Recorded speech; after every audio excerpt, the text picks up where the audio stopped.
আসসালামু আলাইকুম বন্ধুরা, আমি হোসনারা বিউটি আপনাদের সামনে একটা রান্নার ভিডিও নিয়ে আসছি। আশা রাখছি মহান আল্লাহর রহমতে ইনশাআল্লাহ ভালো আছেন। আমি আলহামদুলিল্লাহ অনেক ভালো আছি। আমি এখানে মাছ ভেজে নিচ্ছি, হালকা করে একটু মাছ ভেজে নিব। আমি হালকা করে মাছ ভেজে দিচ্ছি। মাছগুলিতে আমি একটু আদা রসুন আর হলুদ লবণ মরিচ দিয়ে হালকা করে ভেজে নিচ্ছি। আমি মাছগুলি তুলে নিচ্ছি। আমি পাঙ্গাস মাছ খাই না বা পছন্দ করি না, কিন্তু অন্যান্য সদস্যের পছন্দের কারণে আমাকে মাঝে মধ্যে রান্না করতে হয়। দিয়ে দিচ্ছি পেঁয়াজ কুচি। এখানে আমি সব মশলাগুলি রেডি করে নিয়েছি। জিরা বাটা, পেঁয়াজ বাটা, আদা রসুন বাটা, হলুদ বাটা, মরিচ বাটা আর টমেটো বাটা। আমি সব কিছু অল্প অল্প বেটে নিয়েছি। সব মশলাগুলো একে একে দিয়ে দিচ্ছি। এখানে আমি প্রথমে দিলাম পেঁয়াজ যে বেটে রেখেছিলাম সেটা, তারপরে দিচ্ছি আদা রসুনের পেস্ট। এখন এগুলো একটু হালকা করে ভেজে নেব। দিয়ে দিব স্বাদ মতো লবণ। এখানে যে মশলাগুলি রাখা ছিল সব মশলা আমি দিয়ে দিচ্ছি।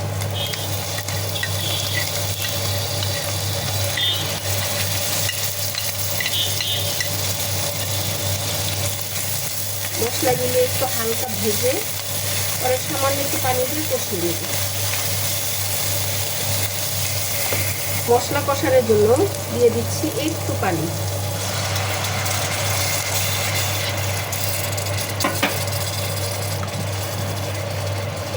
আমি সবসময় বলি যে রান্না একটা আর্ট। আপনার রান্না কখনোই আমার মতো হবে না, আর আমার রান্না কখনোই আপনার মতো হবে না। সবার রান্না যার যার মতো একটু ডিফারেন্স হবেই। আর আমি রান্নার ভিডিও দেখাই মূলত যারা রান্না পারেন না বা নতুন রাঁধুনি, এদের জন্য। দিয়ে দিচ্ছি কাঁচামরিচের ফাঁকি।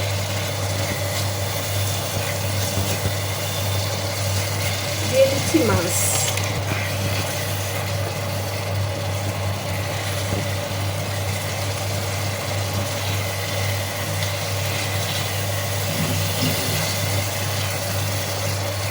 এখন দিব ঝোলের জন্য পানি।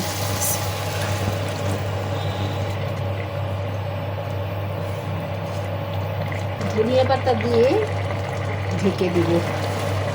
এখন আর কিছু দিয়ে করা যাবে না, শুধু এভাবে হাতে দুই পাশে ধরে নেড়ে দিতে হবে। দিয়ে দিচ্ছি সামান্য একটু জিরার গুঁড়ি। এটা অবশ্যই ভাজা জিরার গুঁড়া। আমার রান্না এখানে শেষ করছি। আর সবাই ভালো থাকবেন। আল্লাহ হাফেজ।